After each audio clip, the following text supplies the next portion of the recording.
Hey everybody, what's up? We are here with yet another episode of Tilted Talk. As always, I am your host, Dave Troop, aka Trooper, and joining me this week, we've got Balla. How's it going, my friend? Been a Hey, while.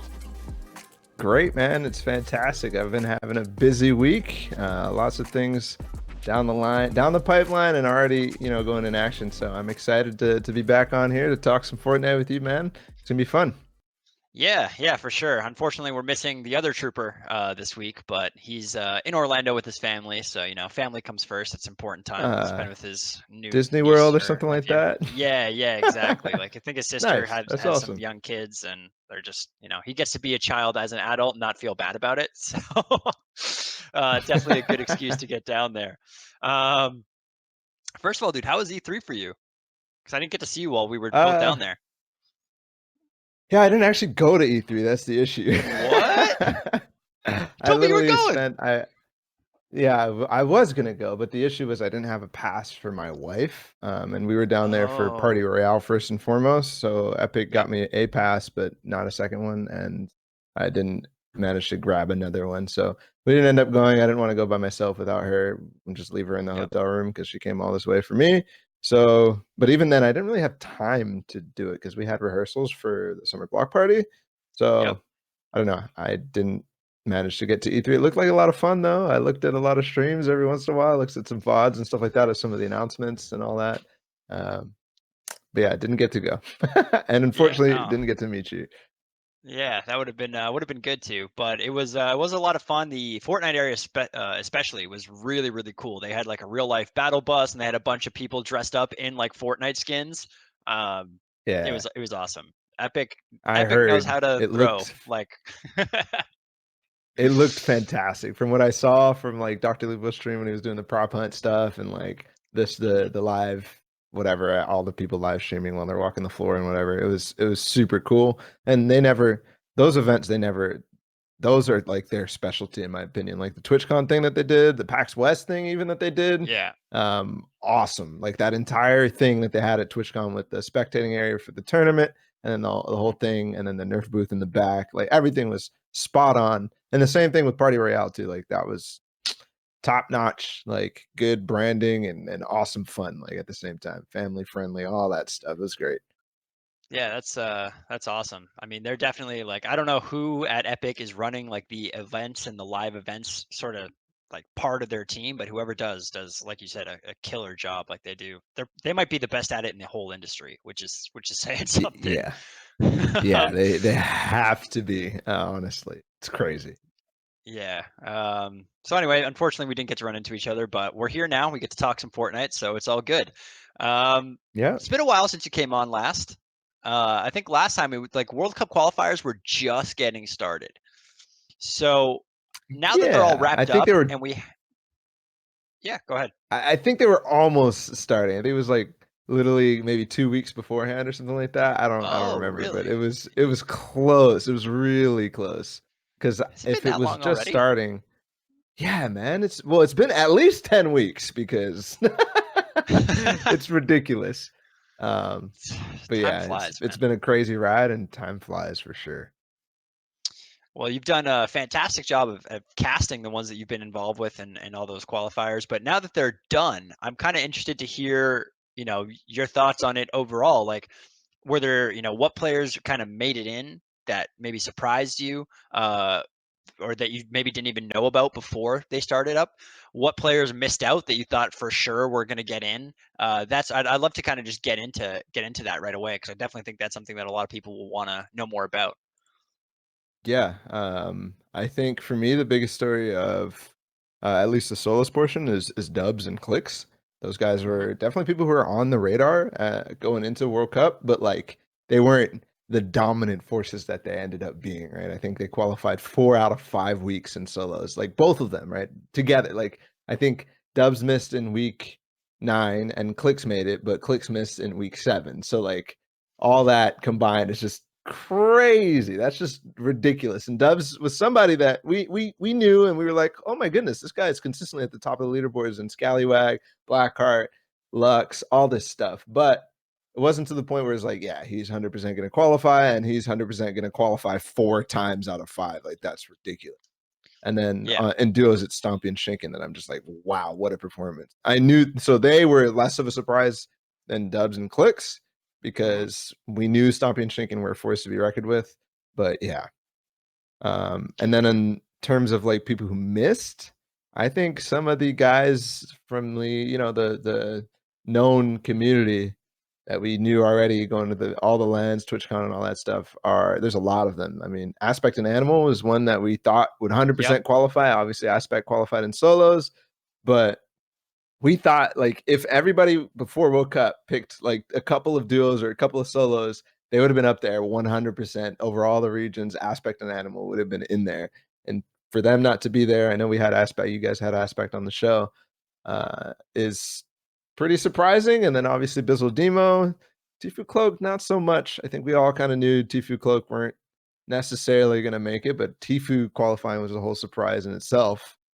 Yeah. Um, so yeah, Especially with all the tons stuff of that was going on surprises with him. and exactly, yeah, exactly. I think that was right before all that stuff came out, if I remember correctly. I think week 5 was around where the Tfue drama started. But Yeah. yeah, still surprised. Yeah, because I mean, before it came public, it was definitely going on as on his end at the very least, right? Even if we weren't all aware of Yeah, it, he was 100% already dealing with all that, right? So for him to kind of 100%. break through and get in during all that and during the content creation is pretty honestly impressive because I think I think it speaks a lot to the difference between creating content, for fun as a streamer. Obviously a lot of the Fortnite streamers are incredibly talented. When you're talking about guys like Ninja and like even Tim the Tatman and Lupo, like these are way better than 99.9% of the population, right? But then when you're talking Yeah, about that, literally like out of the millions of people who play Fortnite, there's 100 people across the entire world who get to qualify for solos or duos. That becomes like a 0.00001% percent of the population, and that's like to get into that sort of bucket while you're also focusing on being entertaining and being yep, making content and editing videos and doing all the other sort of stuff that they have to do as big brands and content creators that's outside of the game. That obviously takes away a lot of time from like competing and practicing and doing all that sort of thing, right? Not to mention the fact that they're getting stream sniped and people are going super try hard or W keying against them because it was like, well, I might not qualify for the World Cup, but if I can kill Tfue, if I can kill Ninja, yeah. then I've made it, right? Like I'll be the one See, who but stops him from doing it. it works on the opposite spectrum too, though. Like, there's all these stream snipers that might be not as good, and they're usually, feeding some points to defeat. So I think it works on Yeah. both spectrums. I think he should get, he should be seeing the cons there and also seeing the positives of it. But yeah, I think the content creators who made it, who else besides Tifu, really? I guess I Mitro don't. Mongrel. No, Mongrel basically is the only guy from Yep. that duo who's and he qualified both Yep. solos and duos. But it's really only the people who focus or whose streams are really based around them being skilled, right? Like them being the Yep. best at the game, right? Anybody else like Ninja has obviously transitioned to trying to be much more entertaining, much more friendly, and all this sort of stuff. So he can't focus as much on being the best because Tifu streamed only him trying to grind for World Cup for a long time. Yeah. Yeah, definitely. He definitely put a big focus on it. Like in the middle of the qualifiers, you could really tell that he was like really starting to take it seriously. Um, Ninja, as crazy as this might sound, I'm actually not really that surprised about, just because I've known him kind Yeah. of peripherally and for a long time back, like dating back to the Halo days, right? And he was always somebody that was immensely skilled. There was no denying that. But he kind of had this thing where he almost like I think he's like the way I describe Ninjas, he's a human highlight machine. He literally goes for the most ridiculous plays at all time. Like that's just how his brain works. Like when he sees a situation, a competitive player will calculate, how do I come out of this situation with the advantage, 70% of the time Yep. or something. Ninja's brain, I feel like, calculates, how do I get the most ridiculous clip out of this situation? Like, how do I pull off the most disgusting play here, even if it's only like a 25% probability of pulling it off? And I think that when he gets to the highest levels of competition, that can kind of get him into some trouble because Yeah. once you're playing the best people in the world, obviously that margin for error is significantly smaller, right? And they're going to react a lot better than your average, even a significantly above average player would. So I think that's kind of what gets him into a little bit of trouble, because I mean, I remember back in his Halo days, like he'd have 2 games in a row, like in the same series, playing the same team. One game he would just go like 18-1, just destroy the game, and then the next game he'd really kind of struggle because he was still trying to do that. Like the other team would be like, okay, we know what you're going to try and do now. We'll just we'll plan for the most ridiculous thing, and that will kind of help us contain you. But I think for the casual community, it was a big surprise because he obviously is like the biggest brand out of Fortnite, right? Like he's built like he's got a book deal now. I think he might be the first esports player with a Yeah. book deal. Like, Possibly. I don't know. I know there's been a couple of books written mhm. from people in esports, but no like crazy book deal with any publishers or anything like that. So that's Yeah. crazy. But yeah, I mean, it might be a surprise to casuals to a lot of the people who watch him. Like he's maybe clearly not the best, but I think Mhm. everybody should have had this feeling, right? I mean, because even like when Siphon was around, it was clear that everybody was struggling to be at the top, even in the pub game. So, but yeah, in World Cup, I didn't watch too much of Ninja, admittedly, so I don't know any of his flaws or weaknesses or anything like that because all we saw of him was Endgame, from what I saw. Um, but yeah, that flashy clip stuff, I think we already know that that was his way to play going back to Friday Fortnite and even the recent Friday Fortnites. Like one game he's hot, one game he's literally crushing it. He's crushing the world. And then the next game he tries to take on 4 people and all of a sudden he's dead. And it's like, okay, well, unfortunate. Yeah.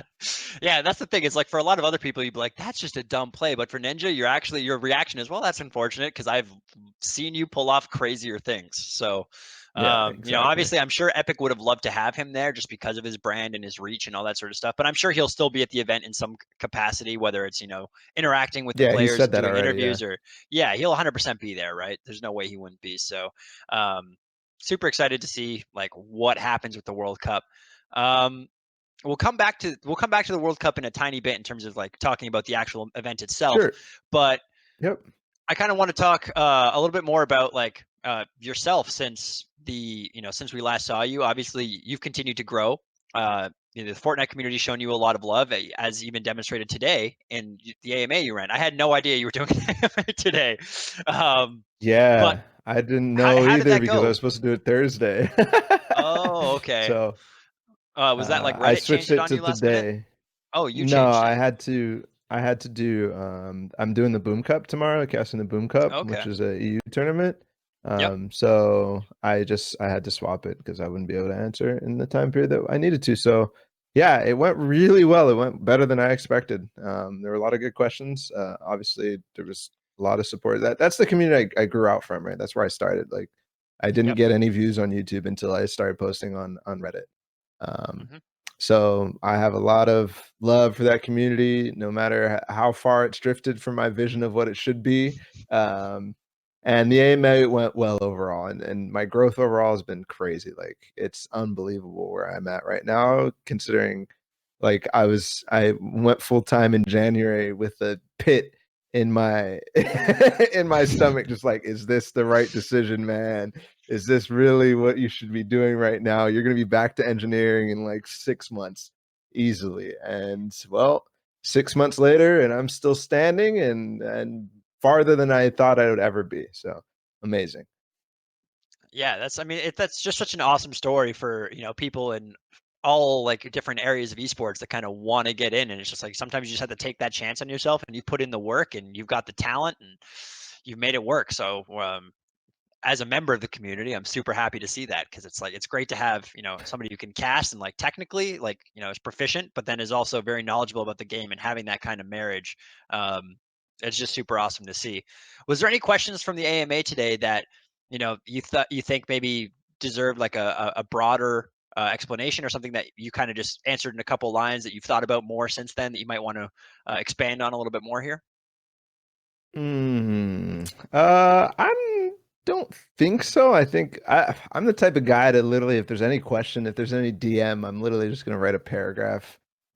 So I don't, I don't think the one thing that I wasn't asked about though, which I'm kind of disappointed about, was Mhm. was because this is my goal as a caster, right, is to dispel the I guess the how people perceive Fortnite competitive as something that's unwatchable, something that is really hard to watch without just watching your favorite streamer or whatever. And I think that's completely uh I think that's completely false, right? I think that we as casters, we as a production can do a much better job showing off the stories and making people interested in some of the players besides the ninja, besides the Tifu, besides, the people that people already know.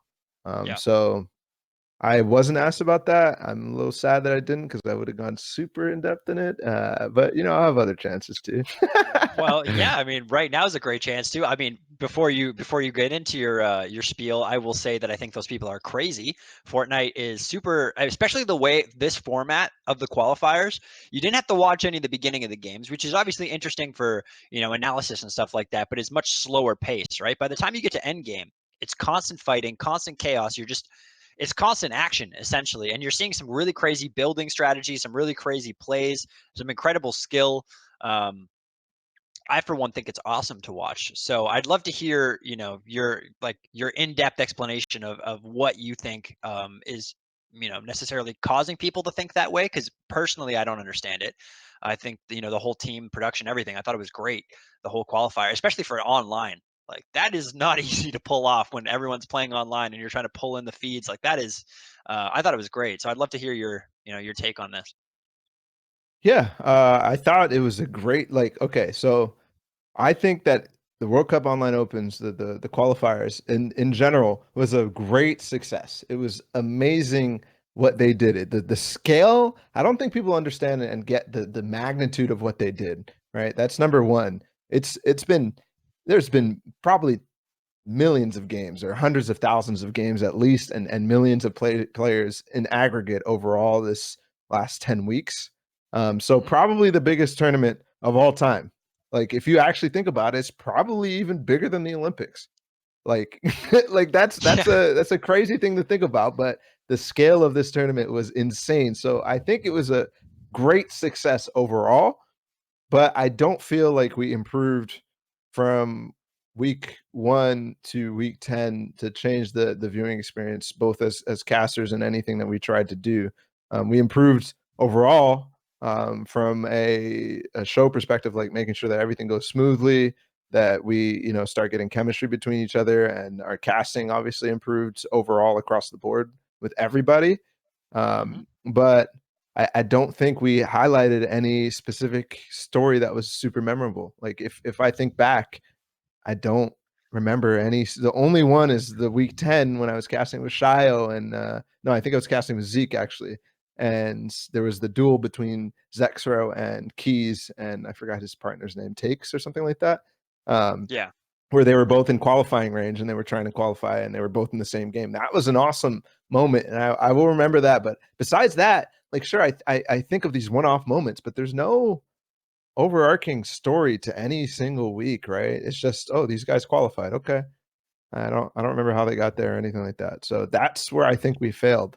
Overall, everybody, I think me, just me specifically, like I feel like I could have done a way better job trying to highlight some of these guys.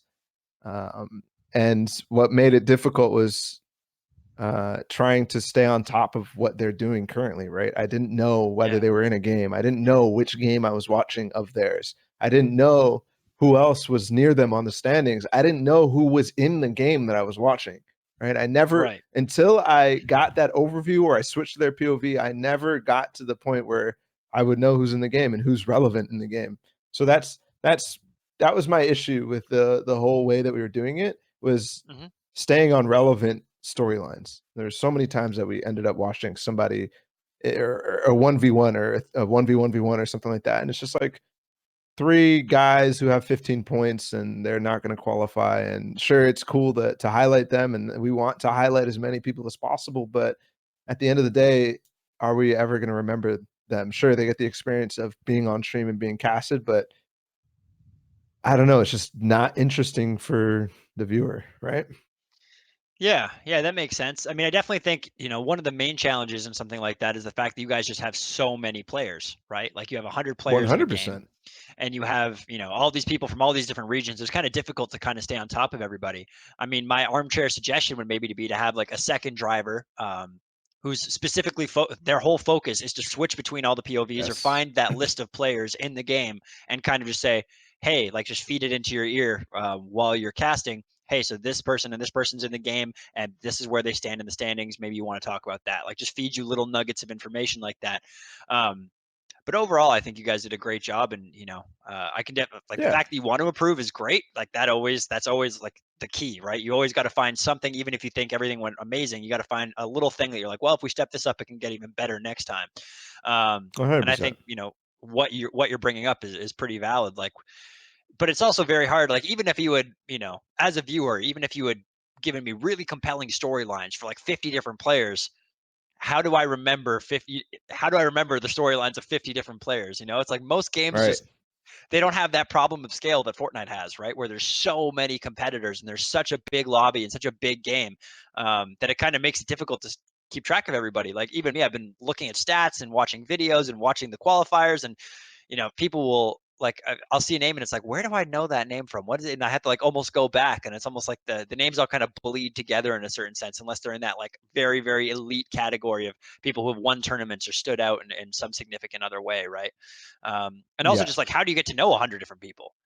Like if it's a normal pro circuit, you maybe have 8 teams of like 3 or 4 guys or something like that, maybe 5 guys if you're going to get really crazy. That's like 40 people that you need to know and know their story and know a little bit of context on. Again, here you're talking about hundreds of people. And it's like, hey, can you send Right. us like a little paragraph of who you are, why this matters to you, your whole life story, kind of thing. It's like it's a tall order, but Yes, you know, that's the thing that I'm fighting though, right? Is because that is literally the biggest issue is those 100 stories. It's so hard to try to tell 100 stories, and granted, a lot of those stories are not even going to become relevant, but we have to not only prepare and prep the viewer to get into that mode of being like, oh, okay, I know who that is. I heard a little bit about him.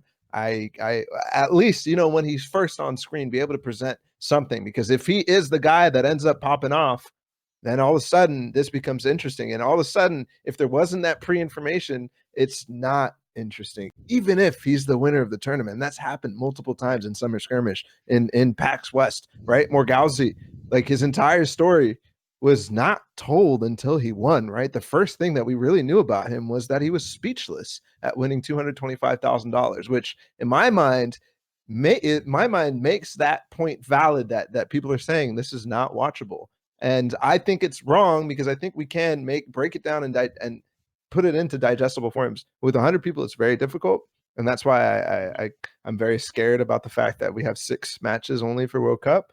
But I don't know. I think we can tell these stories, the relevant stories, much better, both as casters, as production, as viewers, as anybody in the scene, reporters, anything, as podcasters. We can all do such a better job at getting people interested in watching competitive Fortnite. So, yeah. Yeah, no, I 100% agree. And I mean, that's one of the reasons we have this show is we want to help give people the spotlight to kind of introduce them to the community because there's so many talented kids playing this game and not even kids, like just, young people playing this game that this should, in my mind at least, act as the platform that they should be able to launch a full career into esports with their success and their talent in this game, right? It's just giving them the exposure and the spotlight and helping them do that successfully. Um, yeah. but I also think it's very interesting when somebody wins that you've never heard of to an extent because it's like, oh my god! Like in all of the other games that I've kind of worked with in the past, like the chance of that happening was literally 0%. Like nobody's gonna come and win like the next Halo tournament, the next Call of Duty. An open team is not winning the next Call of Duty tournament. Like it's just that doesn't happen. Like the pro teams are Well, too established. They're too good. that's also because there's tons of tiering in Halo and all that stuff. You said an open team, right? Yeah. Like that Yep. already is qualifying them as somebody who literally has not even made it to the next stage yet. So like Yep. That's that's true. one of the reasons why this is possible, is because there isn't tiering, right? There isn't anything. Hmm. There's arena mode, and then there's the semifinals and finals, and all of a sudden that's the tiering. And even that, like I always talk about, and this is a term that's been coming up on all the shows recently, is the funnel of competitive Fortnite is so huge. It's massive. It's millions of players into 100. Like, think about that for Yeah, a second. That's it's ridiculous. So obviously, I think that in itself shows me that, yeah, we're gonna have a random winner. We're just going to have a random winner. That's just how it works. That's how this funnel is gonna work. Yep, that makes sense. That makes sense. It's I don't know. I find Fortnite so interesting from an esports perspective because it is so unique and different from so many of the other games. And like just even working on the broadcast, it's why, I think the first time you came on, we actually talked a little bit about your casting background and how casting Fortnite itself in general compared in game, even because it's so different and chaotic compared to most other established esports, right? And even the battle royale genre. I mean, it's very new. Epic is like the first company that I think is really doing a good job with it. I mean, I know there's the PUBG Pro League and all this sort of stuff, but at least personally, I've been finding it. I find it harder to get into some of that stuff. Apex, I think, has done decent job so far, but it's new ground. Nobody really has the formula for this, right? Nobody's figured it out. So there's going to be some Very growing pains, true. but I think ultimately it was like a really successful World Cup qualifier. Um, like you said, I think you guys as a broadcast team did a great job. Obviously, there's some places you can improve, but um, my gut instinct, especially knowing a couple of the people who work on that broadcast team, and in terms of some of you casters, and just based on the culture I see from Epic in general, I have a feeling that those things will be improved upon significantly for next time around, and uh, keep iterating, I guess, right? Yep. That's Um, the plan. That's the plan. I have faith you guys will pull it off. Um, so again, last time you came on was a long time ago. The game has actually changed. Again, something else that's very, unique about Fortnite. It's like the game is very different now than it was even last time you came on. Um, so overall, I'd like to kind of hear your thoughts on, just as a, with broad strokes, the balance changes and everything that Epic's done to the game this season to kind of get it to where it is now. And what do you think? Like, do you think the patch we're currently on, like, are they going to do much tweaking before the World Cup? Is it going to be significantly different? Like, what's your take on all that? Well, World Cup will be played on season 9, right? I don't Yes. know the logistics about that. There's apparently the countdown is ending season 9 before the World Cup happens, but obviously Oh, they okay. already confirmed that it was happening on season 9. So I don't know how that's all going to work out. I still expect tons of changes. I mean, we're still seeing the unvaulted weapon a day type of thing, but I mean, it's not actually in arena mode, so all of a sudden we have separate loot pools, which is really cool. Which is Hmm. also kind of strange because they said there would not ever be separate loot pools, but it's happening, and I'm excited. They already took out the storm flip, but I feel like they're trying to get it into the game in some shape or form. So we'll see the storm flip probably at World Cup, based on the changes they've made so far, making it more visible, making it make audible sound, reducing the damage a little bit. I have to imagine that we should be getting ready to see that at World Cup. I don't know about the impact that's going to have, but overall, the last couple of patches have been really positive. But that is with the backdrop that the patches before that, in terms of competitive Fortnite, were really rough for us. Season 9 overall, this entire arc has been one defeat after another for the competitive community, and we're finally getting a Hmm. couple wins, which is cool, and awesome. And I'm liking the loot pool changes and all that stuff right now. Could still be better because there's still tons of items that I'm just like, I will never use this. I'm gonna drop it. I will never use this Yep. unless I am literally forced to use this. So Yeah. they're working on it though. So it's looking good. It's looking good. I think overall, I know they said that they would never separate the loot pools, but I honestly think it's the smartest, like one of the smartest things they can do because I think it's very 100%. clear at this point that there's two very separate communities that play Fortnite, right? Like you had when we had that unvaulting and the drum gun is what won. Um, I think that showed a lot of people like, oh wow, there is a giant player base that is not vocal on Reddit. They're not necessarily vocal on Twitter. These guys just they go to school, they come home, they play the game, or they go to work, they come home, they play the game. They're not involved in all these discussions necessarily. And I think, when you're in a subreddit, especially like the competitive Fortnite one, that automatically congregates all these people who are into the competitive side, right? So it's very easy to kind of get a skewed perspective of, well, this is what the community wants. Why don't you listen to the community? And then, I think Trooper and I discussed this on the episode right after. But I thought that event that they did, where they did the drum gun unvaulting essentially, was genius because it kind of showed the entire community, oh, there's a bunch of people out there that we don't really talk to and that don't necessarily voice their opinion, but clearly there's enough of them that, I mean, because it wasn't close. It wasn't like, 51% for the drum gun, like 48% for the suppressed SMG. It was like, was it like 80% or 90% for the drum gun? Something really stupid, like a really, really Yeah. high percentage of the population. So it just goes to show you that there's like all these people out there that, perhaps play the game a little bit differently.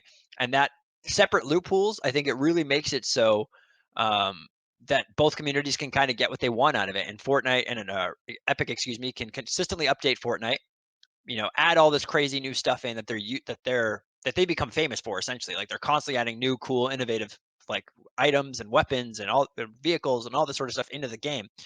But then they have this Yep. like real live beta testing server essentially, which is the regular public matches where they can see how easy is this to abuse, how much is this affecting win rates, how much is this, and then they can once the community's happy with something, then they can import it into the competitive settings, and I think it will make competitive a lot more stable over time. So I Yep. personally really really like that they're doing this now, and I agree Yeah, with you. I think most of the changes 100%. they made this year are fantastic.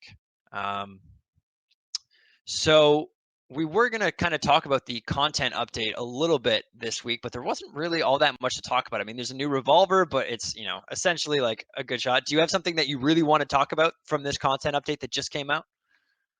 Vaulted Rift to Ghosts, Yeah, yeah, obviously, are 100%. gigantic. The Floor is loophole yours. changes are huge. The pump shotgun being back is something that I That don't too. think anybody Yes. expected, right? The pump shotgun being No. back is crazy. Um, Hmm. so that's a talking point in and of itself. Like they took it away, Yes. and then all of a sudden we're like, oh my goodness, we're never gonna get it back. Like, what do we do here? And now it's back, and it's in a weird state because the combat shotgun's actually just better. Like from what people are thinking right now, the combat shotgun just looks better overall.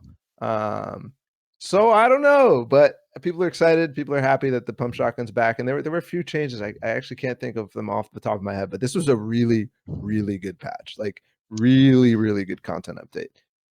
Yeah. Yeah, definitely. So they vaulted the Rift to Goes and the tactical assault rifles, the rare variety or variant, Mhm. as well as impulse grenades and pirate cannons. I'm sad about impulse grenades personally. I love those things.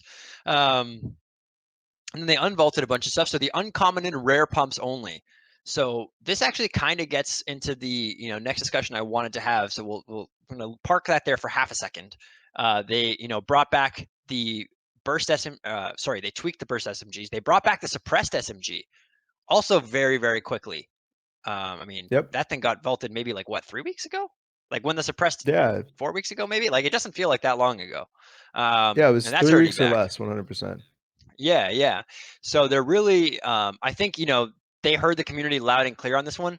Even the casual community, I think, because some guns have Yes. been in the game so long, and I think that the pump shotgun and the suppressed SMG are two of these guns that you cannot get rid of that default variant. You can add in all sorts of other stuff, but it's a gun that everybody's accustomed to. And for a casual Yep. player, somebody who doesn't play that often, to then have their favorite guns that they've been playing with for months just gone, they're like, well, what do I use now? How does this all work? Like, I Yeah. think you need that baseline familiarity.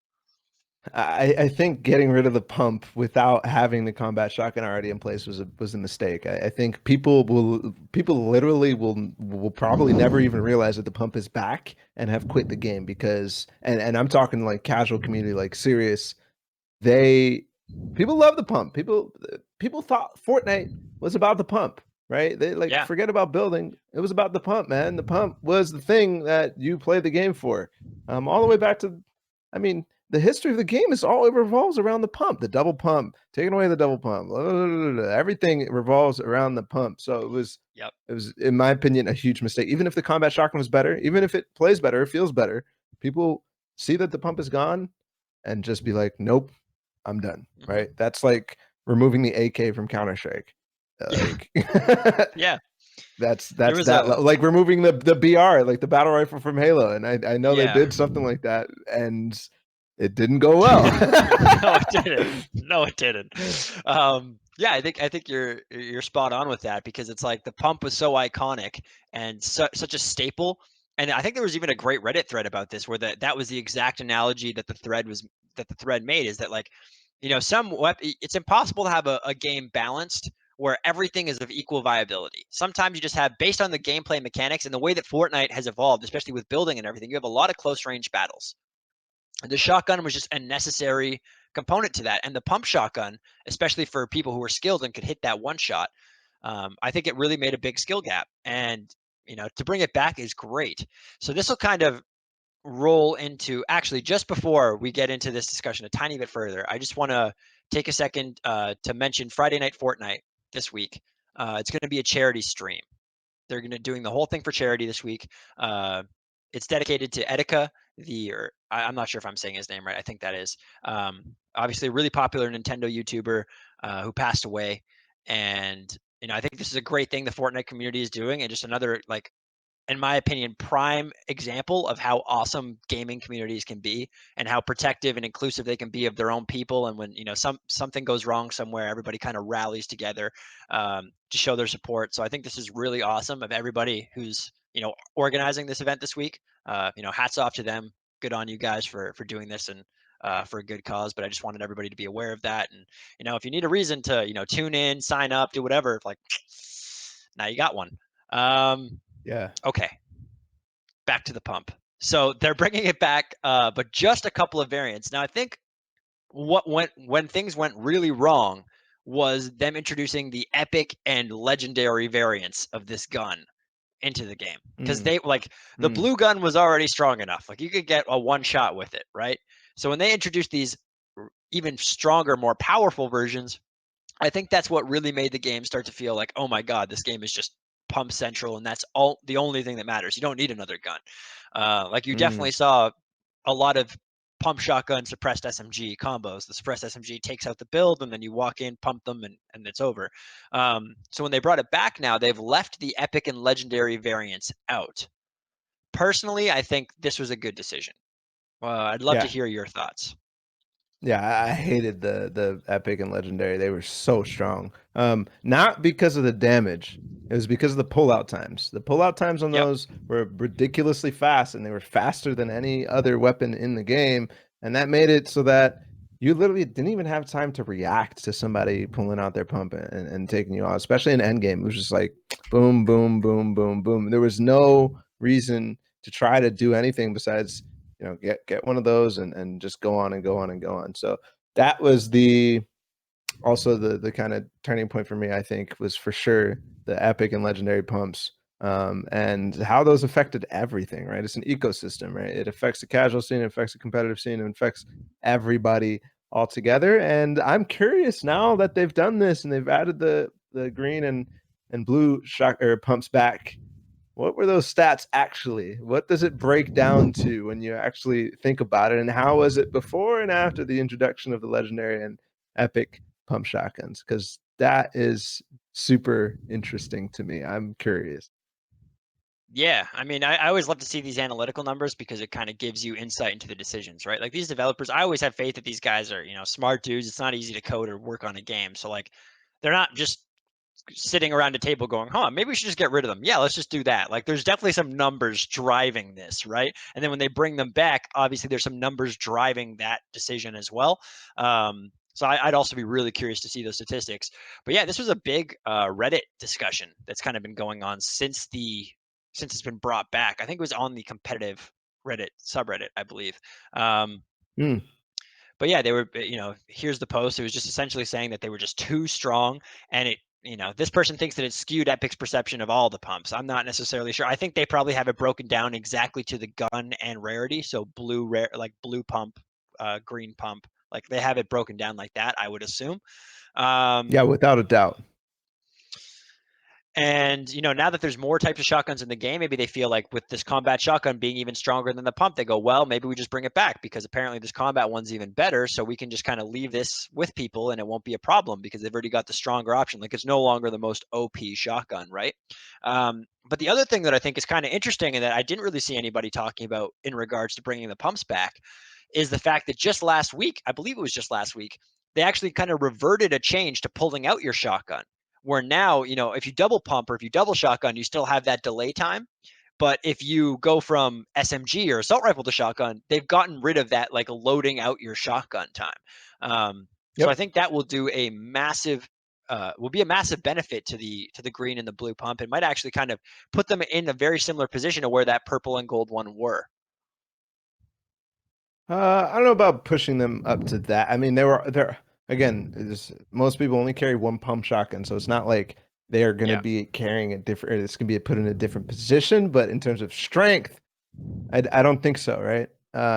Because the real thing, right? It's not actually swapping to any weapons that the timer is relevant. It's swapping to builds and editing. That was the biggest Right. issue with that. So I think those are still going to stay the same. Actually, the timing is just going to make the game feel better. It's not actually going to change anything about how strong something feels or how OP something feels or how relevant it is in terms of the percentage of kills that it gets. It's just going to make the game feel better, and I think it's just a great thing, right? Quality of life Yeah. improvement. Yeah, definitely. I mean, yeah, that makes sense. So I guess that's why most people haven't discussed that too much. Stand corrected. um, but all right, so that was the first like big kind of Reddit conversation that I saw going on. The other one I thought was also really interesting that I wanted to kind of get your thoughts on this week is another Reddit post talking about if Fortnite has become too difficult for casual players. Essentially, with the fully public nature of the open matchmaking, right? Like, obviously, if you're playing the ranked mode, arena mode, you're going to be matched with players of somewhat similar skill levels. But in the public mode, theoretically, you can get like I could get matched up against Ninja and Tifu. Like that could happen. That could be a thing. And that the vast discrepancy, like when you watch one of these World Cup qualifiers, those guys who are in those end games, it is ridiculous how good they are. Like Yep. absolutely ridiculous.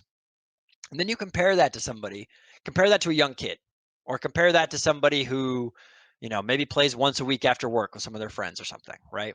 And you compare that level of building, like it is just it's really not fair. Like like one of my friends playing Fortnite will kill those people 0 out of 10,000 times, right? So the whole kind of argument being made is that the player base has gotten, at least part of the player base has gotten so unbelievably good at this game, and they've kind of practiced it down to the like all the nuances mastered, all the well, not mastered obviously, but all the nuances incredibly developed. The techniques are very refined. People know how to build. They know how to build certain kinds of things, and they practice that for hours. Some people. Because I know one of the big things that Epic has always stressed is making sure that it's a welcoming casual experience, right? Getting that first win is a huge thing. How do they continue to allow people to do that? Like, how does somebody who's just starting to play Fortnite tomorrow or tonight, who's maybe not the best video game, like they're not some uber talented, video game player, right? How does that person get their first win in today's current climate? Yeah, so let me preface this by saying that this is a thing in BRs, right? That people, especially developers, will think very hard about because, again, we're still, even though we think the game is very difficult now for lots of people, and that is a very true factual statement. Um, but it's still a very small percentage of that population who is doing that well and who is literally making it so impossible for somebody who comes home, plays after work maybe once a week or something like that. Um, it's still a small percentage, maybe 1%, 2%. But Yeah. that means that if there's an open matchmaking system, 2 out of 100 of those players will stomp everybody in the server, right? So Hmm. that's where the thing, or you really need a scale where everybody within probably 99.99% are probably going to be okay against each other, right? They're in a skill gap that is small enough that everybody can win against each other. And then the rest of those people, then it becomes comfortable, but then it becomes welcoming. And then the other thing though is like this is something that happens in every single game, and that's why I'm happy with the focus that Epic has right now on competitive and the fact that they are working on this ranked matchmaking system. What I think they need to do to solve this issue is not try to balance the game around making it easy for people to win that won't necessarily always get wins and aren't even skilled enough to get wins, but Right. just push the ranked matchmaking system. If you play open right now, you will literally be fine. You're playing against the worst players possible, the people who have the least experience playing the game, and it's fantastic. It's a great experience for somebody who's new, Yep. because there's and so like they need to have matchmaking at this point. If they don't, then they are literally just perpetuating this issue, because again, the game as it goes progresses, we're now 2 years in, right, or close to 2 years, and Yeah, about this that. makes it impossible for anybody who's just joining the game to do anything. And that's, we saw this in Counter-Strike, we saw this in Halo, we saw this in literally any game that is online Mhm. ever, right? The game will just get harder as time goes on. So they need to address that, and not in a way that frustrates the people who are getting better, because they're sinking their time and effort into this game, and to make it so that they get punished because they're good just is a very frustrating thing. And so they need to push arena mode. Basically, they just need to make arena mode the main thing that people should play when coming into the game. Yeah, and I mean, I think it'd be easy enough to do that in terms of, you get extra experience for playing arena mode, extra battle pass stars, right? That kind of the casual player doesn't necessarily care about getting better, but is super into all the Yep. cosmetics and all the dances. Like you can easily throw rewards like that around for just playing and participating in the arena mode. The other thing that I think is, Challenges, anything. Like literally there's yes, so much opportunity there to make that relevant. And there's also a thing where people will uh they're just gonna have more fun. They're just gonna have a better time playing arena mode or anything like that. yeah, yeah, I agree. And if they want to keep the wacky kind of pool of items in the normal mode, I think, something that it doesn't get discussed too much, but at least, some of the games that I'm more familiar with, I know that even in the social modes, they have like an invisible ranking where they kind of track like, Yep. so I'm most familiar with Halo, so they would track like stuff like your headshots, your accuracy with your guns, your kill to death ratio. Like they would track all these things and go, okay, you might be wanting to play casually in terms of you might not be wanting to play a serious sweaty game where everybody's trying their hardest, but we're still not going to put you against somebody who just is installing Halo yesterday. Like there's Yep. clearly a skill gap there, and it won't be fun for them, and it probably won't even be fun for you because the person's not going to provide any challenge. So to kind of like take some sort of a matchmaking, and I don't think it should be the same one that they use because in arena mode it's very much like performance driven. How many kills did you get? Yep. What's your placing? Right? That's all that matters.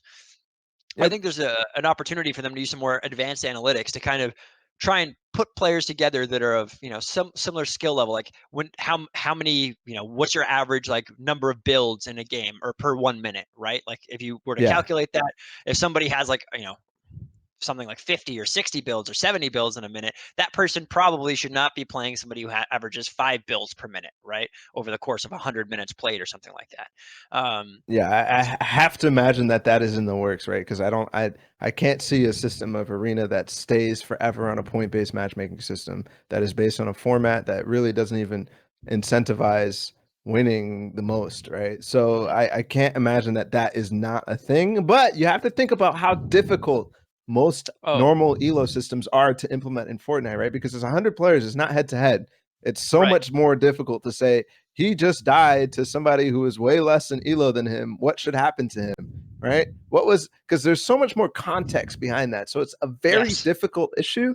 Um, but I do have to say, like, I do want to bring up the example of League of Legends because they have done such a fantastic job moving the casual scene into possibly even into the competitive scene, or at least to some level where they're like interested in Hmm. playing competitively or watching competitively. And now the ecosystem for them is so good, right? Because Hmm. they play in the casual mode, or in unranked essentially until level 30, and then they can decide, oh, do I actually want to do this? Now I've unlocked this really competitive mode. The same thing could happen in arena, right? You could have open league up to champs league. Now boom, champs league is unlocked. Now it's really ranked. Now we have these serious systems of format, right, where we actually are playing based on kills, based on getting different placements, all that stuff. Now it's scrim like, you know. Yeah.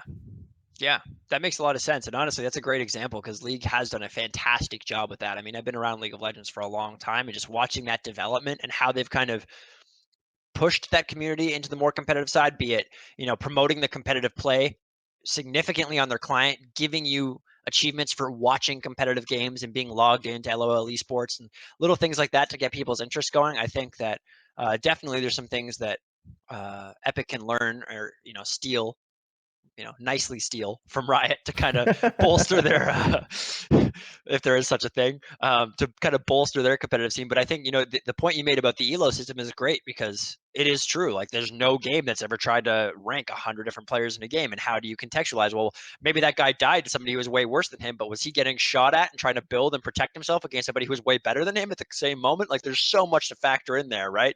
Um, Yep. so I mean, I've said it before, and I And will 100% say it again. I do not envy those guys' jobs. Love you, Epic. Don't want your job. 100%. Like that is one of the most difficult problems, and I've thought about this for time and time again. I've been trying to think of what the heck? How would you even start, right?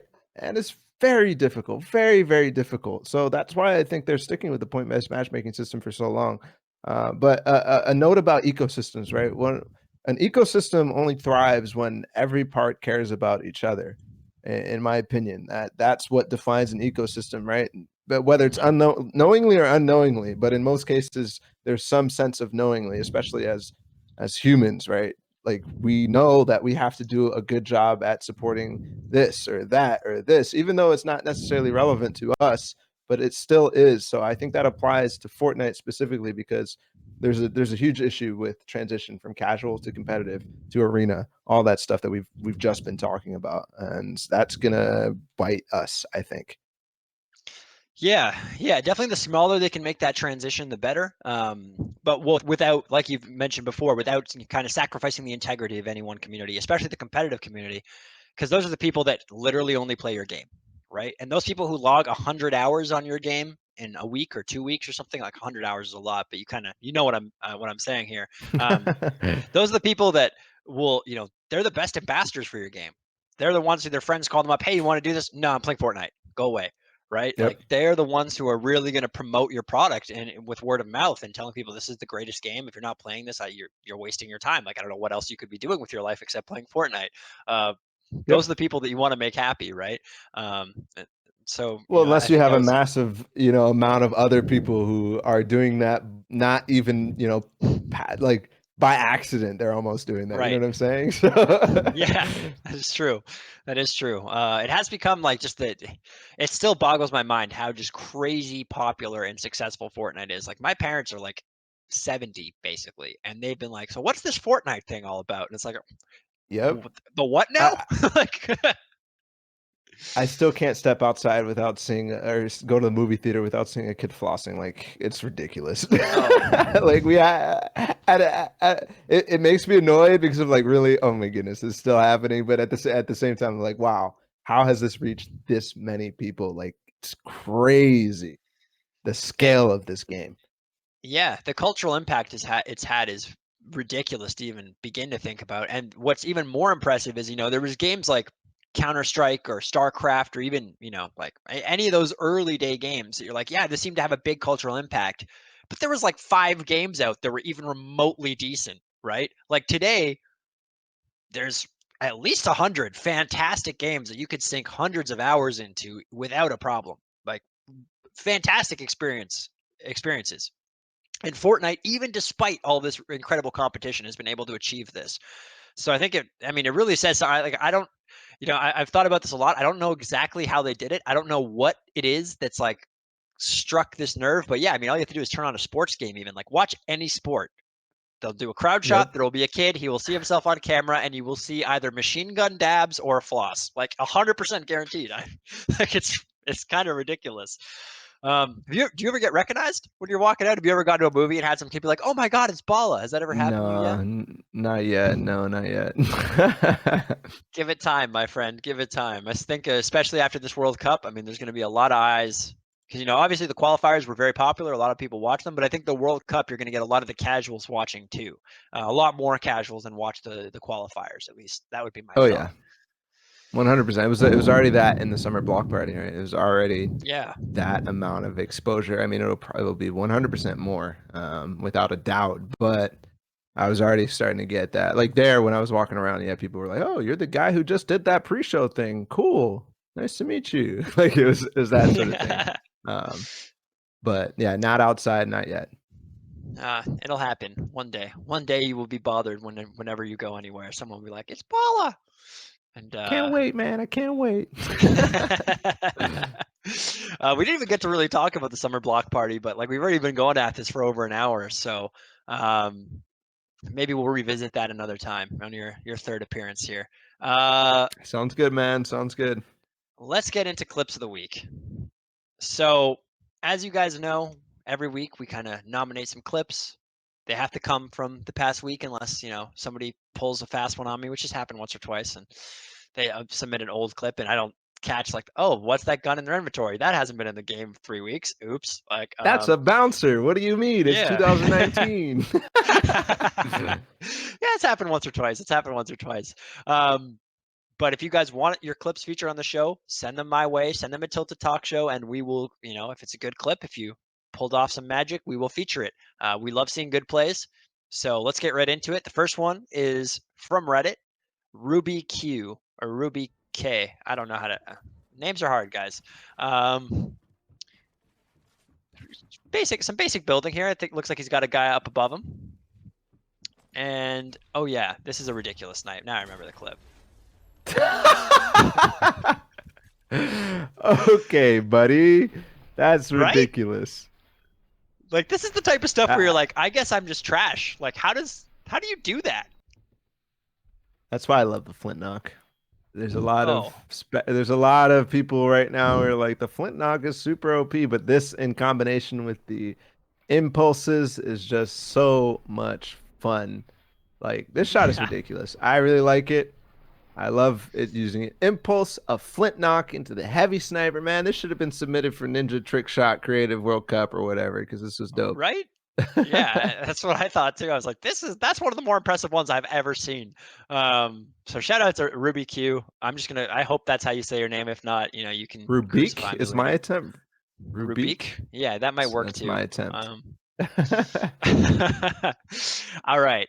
Clip number 2, Samzy. Open the door. Okay, What we is even have going some on? audio. Normally we don't. So, oh yeah, this is ridiculous. This is, I think, he says it's the first one ever. So he gets hit with Whoa! a splash grenade. Let's go. No way. That's actually so cool that you can ride the chug splash. I mean, I knew that, but like, this reminds me of the old guided missile clips, where Yeah. you would do these elaborate setups to try to rocket ride yourself to hit a snipe. So Yep. this is pretty cool. I don't Yeah, it's like just how like he jumps off of the chug splash right away, though. That's minus points for me, man. he needed to stay on it. Yeah. Also, he Yeah, has I mean, glider redeploy, so minus points again because it's too safe. safety. You Yep, know. yep. Trooper is very happy in Florida right now because he would have said the exact same thing. There you go. Definitely, Oh, this is having that actually safety net. Nosh. I didn't realize this is Nosh. He's actually a pro player. He's in the prac Oh, cores and really? everything. Well, it's not they're not the guy getting the kill, but the guy throwing the chug splash. Oh, He's a okay. PG warrior. Yeah. Okay, okay. Well, that makes a lot of sense. Obviously, even to be playing with a pro player, you're probably pretty good. You're probably like at Yeah. least semi-pro level, right? So, there we go. It's two pretty crazy snipes to start us off. Honestly, it's I, Much I better showing for my second appearance here because the first time I was like, okay, these are all right. This time I'm pretty hype about these. okay, okay, that's good to know. Hey, you guys just got a shout out from Balla on the hype plays. Let's they can die happy now. Uh, clip number 3, Jeffrey Mayhew 9 from Twitter. 3 and 4 from Twitter. So this is This is an old clip. is it? Oh, it is. Yeah, look It's at a the perfect pump. shotgun. Dude. Is that it? Guys. Yeah, the 2 for 1 is the 2, like I don't know if you took this in, but both people died to 1 bullet. You got a collateral with the shotgun. Of course this happens the like 2 minutes after we have a conversation about this occasionally happening. Of course. I don't know, man. Old clip. Yeah. It was All okay, but like it was just happenstance, right? You know, nothing to it. But I do give props because it's in arena mode. But yes. or actually, it looks like it might be in the World Cup. If I'm thinking about this correctly, the legendary and epic shotguns weren't in the game until World Cup, and they changed the way that those scores are shown. But you know what? 16 people alive, probably not. Let's be honest here. Probably arena mode. uh, I mean, hey, maybe it was like one game. People can have one good game, right? And then they don't get anywhere near the top of the standings after that. But you can also Yeah, hide. it could also be Hiding is a started late and all sorts of stuff. Yeah. yeah, definitely. Okay, so unfortunately, clip number 3 not quite as impressive as clips number 1 and 2, and it's an old clip. Guys, new clips, please. Of the week, guys. It's not like best clip ever. Clip number 4, Vacay or Vacay, I don't know. Um, this is like so. There's some fast forwarding in this. I will say that he like cuts out a couple of the parts where I'm assuming there's dead time. But this is just a ridiculous like. This is a killing rampage. Okay. Heavy snipe out of first chest. You know, that's sometimes lucky, but when you're landing salty, definitely not. Where's Yeah. his teammate? Okay, he's at brick house. All right, buddy. So a little bit of a fast forward here, but still not very much. You can see he's got the same items essentially. All he picked up was a flint knock in the Yeah. meantime. And I think finally he he's has, what is that even? Oh, the revolver. This is really new. yeah, this is from today, it looks like. Or at least yesterday.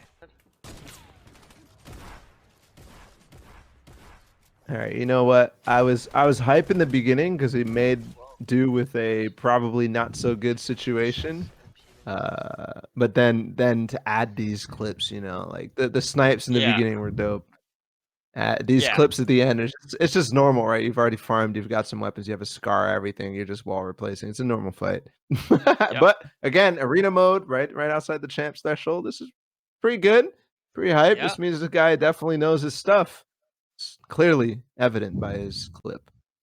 Yeah. Yeah. I think he probably included those to kind of show like how many kills he got in such a short period of time.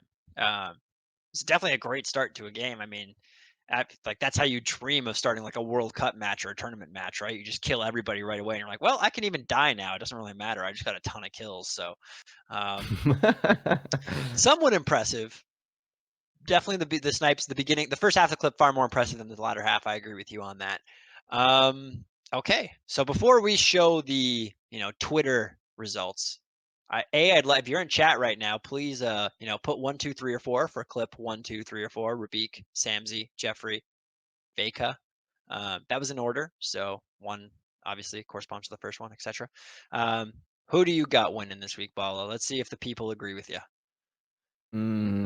I like number 2, because the Chug Splash is my new favorite item right now. To use it in a way that I didn't actually imagine that it could be used is pretty freaking cool. And then the snipe, in combination with that, but it's a really close second with the first clip, because the first clip was just ridiculous overall. But just the recency for me in the Chug Splash, I like it. I like. And it's that Fortnite feel, right? We get to ride something. We don't see rocket rides too often anymore. So it's pretty Yeah, cool that we get to ride some random new item that got added to the game. I'd like to have yeah, seen it with the proximity GL because that is an interesting one because it just goes and goes and goes, even though, you know, it doesn't seem like it should because it's a grenade, but oh well. yeah, yeah. It's true. Oh, I had a little mini rant on that the other day, last week I think it was. Yeah, but it was pretty cool, and I mean, rocket rides are pretty unique mechanic to Fortnite too. Like, there's not too many games where you can hop onto a moving projectile and actually have it like serve as a floor under you that is like a moving platform. It's pretty cool.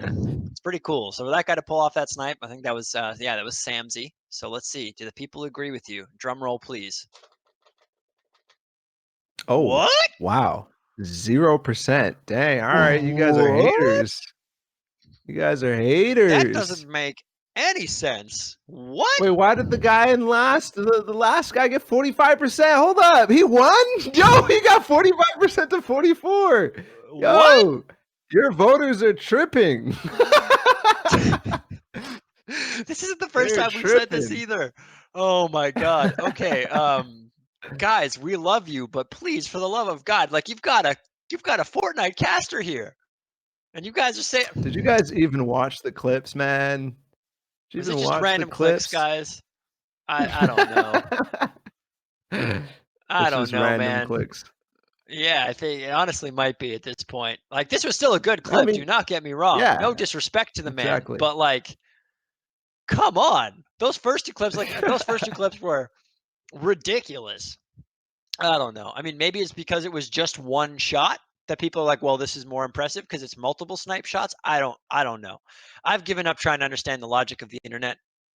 Doesn't work out for me very often. I'm usually wrong. Um, Yeah, but I've definitely given up. credit to this guy because these are nutty shots, and it was a tough situation, but like to get a heavy snipe out of the chest kind of sucks. At least Yep. it's a heavy snipe, so it's not like a silent sniper or a hunting rifle or something so hard to even do anything with. And then everybody Yep. gave him range. So I don't Yeah. know. It's still close between him and the first place, which was pretty cool too. Or in Yeah. the second place, sorry. Yeah, I think people probably watched the first clip, maybe they watched the last clip. They're kind of like, "Ah, I don't really want to watch these two middle ones for whatever reason." Guys, we pick good clips. Watch the clips; they're for your entertainment. I don't know. Well, congratulations to Vakia, Vakia. God, it's been a long day. That was a tough name. I will grant you that that was a tough name. Thank you, thank you. I appreciate that very much. But yeah, congrats, dude, because you've officially won clip of the week. So the people have spoken. We've been outvoted. It does happen. But yeah, I think ultimately, unless there's any questions that I didn't see coming in from chat or something, I think that's going to be it. Do you have anything that you want to promote? Anything that you've got going on right now, Bala, that you kind of want to shout out or do anything like that? The floor is yours. I am casting the Boom Cup tomorrow, which is going to be a tournament from or with a bunch of EU pros run by actually one of the World Cup qualifiers, LL Boom. So that should be pretty Hmm. fun. I'm doing that with Shy Wager. It'll be on my stream at 1 p.m. Eastern. Besides that, I'll be launching 2 new shows. I haven't spilled the beans yet. I've just announced that it's going to be announced. Basically, nice. You guys love it. Um, It'll be good. It'll be very interaction heavy and very educational and analytical, like I tend to do. But now, man, that's it in my world. I think this is probably the time. Twitter.com/BallaTW, everywhere BallaTW, Instagram, Twitch, and YouTube. So thank you for having me, man. It's always a blast and it's a great fun time to talk about Fortnite with you, man. Yeah, dude. Thank you so much for coming on. I always really enjoy it, and yeah, we really, really appreciate you taking the time to hang out with us tonight. Guys, follow him everywhere. If you don't already, for some reason, who are you? Why are you watching this show? I don't follow who are you even? Um, but if for some reason you don't follow him everywhere, if you're watching this on a VOD, the links will be down there. Right Um, there. and yeah, we have a Discord, Tilted Talk Show. If you want to talk Fortnite, submit your clips, all that sort of stuff. We're building a small little community, so we'd love for you guys to come hang out. Follow Tilted Talk Show on Twitter. And until next time, go get kills and build many forts. Bye.